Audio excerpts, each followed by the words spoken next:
Hello everyone, welcome to Safi Tuts, and in this video I'm going to show you how to find any website address using Google Map. So what you need to Google Map and internet and a PC or in phone. So I'm just going to open my Google Map. So you can see this is the Google Map. So I'm just going to make it satellite view. So now you have to type the name of the institution, company, restaurant, hotel, or anything. So I'm just going to type any name, the yeah.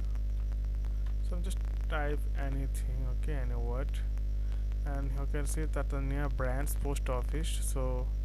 So simply tap on that name. Once you tap on that name, then he'll get the option. This okay, you can see this is the company name. So you just type here. Simply tap on, click on that, and it copy. Then you can use wherever you want. So, okay, friend, I hope this video is helpful for you. So today's no more, and thank you for watching.